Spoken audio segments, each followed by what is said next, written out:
ലോക മുലയൂട്ടൽ വാരാഘോഷത്തിൻ്റെ ഭാഗമായിക്കൊണ്ട് തന്നെ എളുപ്പത്തിൽ ചെയ്യാവുന്ന സോഷ്യൽ മീഡിയ ക്യാമ്പയിനെ കുറിച്ചിട്ടുള്ളൊരു സെഷനാണ് ഇന്ന് നിങ്ങളിലേക്ക് എത്തിക്കുന്നത്. കൃത്യമായിട്ട് മനസ്സിലാക്കുക. അതിന് മുന്നേ തന്നെ നമ്മളെ പോഷക ഭാഷ എന്ന ചാനലിലേക്ക് ഏവർക്കും ഹാർദമായി സ്വാഗതം ചെയ്യുകയാണ്. ലോക മുലയൂട്ടൽ വാരാഘോഷത്തിൻ്റെ ഭാഗമായിക്കൊണ്ട് തന്നെ ഒരുപാട് പ്രവർത്തനങ്ങൾ നമ്മൾ നാളിതുവരെ ചെയ്ത് പൂർത്തിയാക്കിയിട്ടുണ്ട്.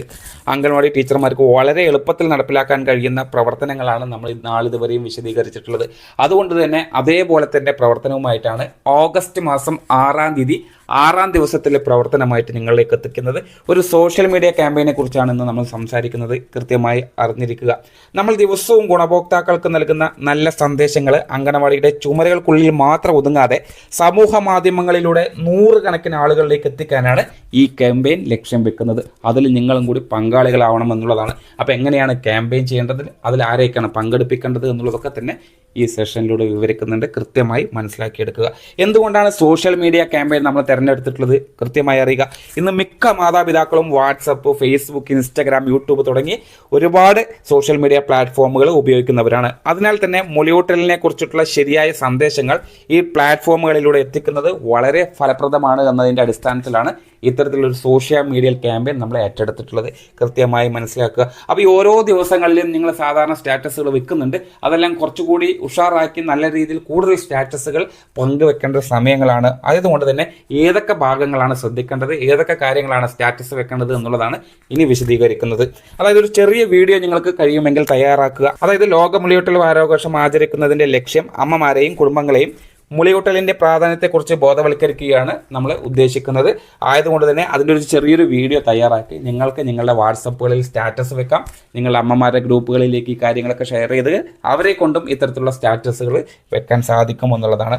അതേപോലെ തന്നെ സമ്പൂർണ്ണ മുലയൂട്ടലിനെ കുറിച്ചിട്ട് വിശദമായിട്ട് തന്നെ ഒരു വീഡിയോ തയ്യാറാക്കുക.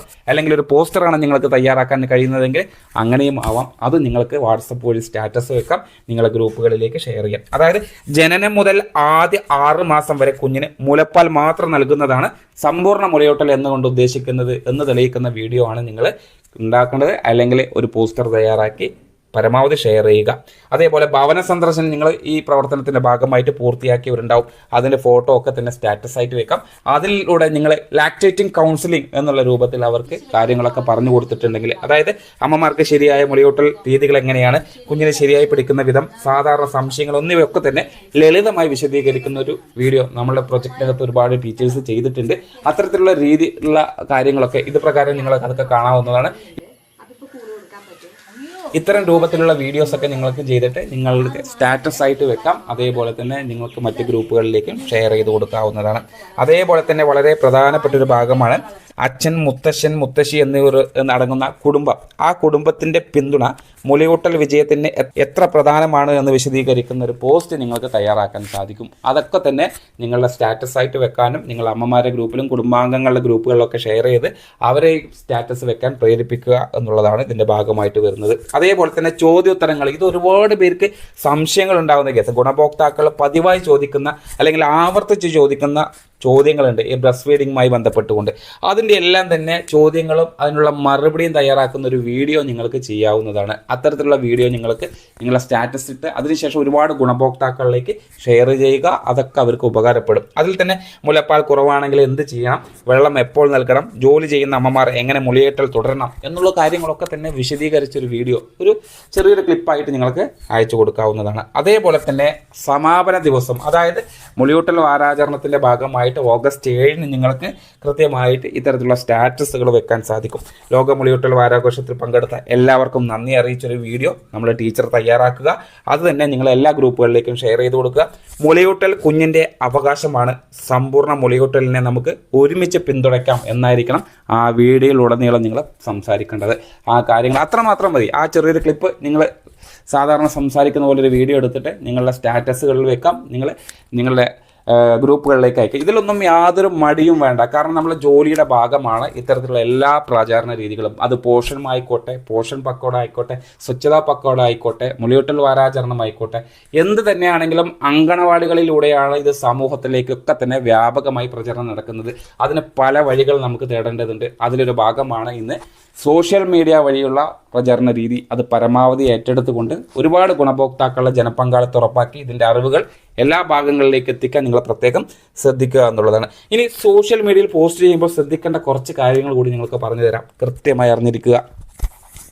വ്യക്തവും നല്ല വെളിച്ചവുമുള്ള ചിത്രങ്ങളായിരിക്കണം നിങ്ങൾ അതിൽ ഉപയോഗിക്കേണ്ടത്. നമ്മൾ പലപ്പോഴും കണ്ട് ടീച്ചേഴ്സ് തരുന്ന സമയം ബ്ലേഡ് ആയിട്ടും ക്ലിയർ അല്ലാത്തതുമായിട്ടുള്ള പോസ്റ്ററുകളായിരിക്കും. അതൊന്നും അട്രാക്റ്റീവ് ആവില്ല. അപ്പോൾ ഗുണഭോക്താക്കളിലേക്ക് അത് നോക്കാൻ തന്നെ ഒരു മനസ്സുണ്ടാവാത്ത സാഹചര്യം. അപ്പോൾ നമ്മൾ ശ്രദ്ധിക്കേണ്ടത് വളരെ വെളിച്ചവും വ്യക്തവുമായിട്ടുള്ള ചിത്രങ്ങളാണ് നിങ്ങൾ ആ പോസ്റ്ററിലും വീഡിയോയിലൊക്കെ ഉൾപ്പെടുത്തേണ്ടത്.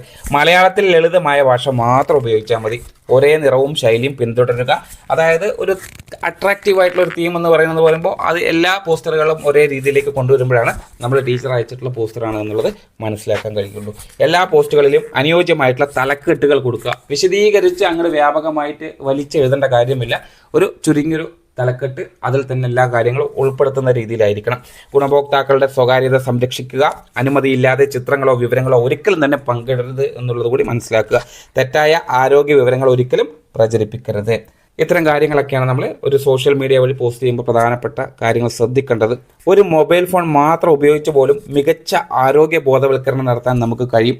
അതിലൊരു സംശയവുമില്ല. ഓരോ ദിവസവും ഒരു പോസ്റ്റോ ഒരു സ്റ്റാറ്റസോ ഒരു ചെറിയ വീഡിയോയോ പങ്കുവച്ചാൽ നമ്മുടെ സന്ദേശം കൂടുതൽ കുടുംബങ്ങളിലേക്ക് എത്തുമെന്നുള്ളതാണ്. നിങ്ങളുടെ പ്രവർത്തനങ്ങൾ സമൂഹത്തിനൊരു മാതൃകയാവട്ടെ എന്ന് മാത്രം ആശംസിച്ചുകൊണ്ട് അടുത്ത പ്രവർത്തനവുമായി പോഷക ഭാഷയിലേക്ക് എത്തും. Thank you.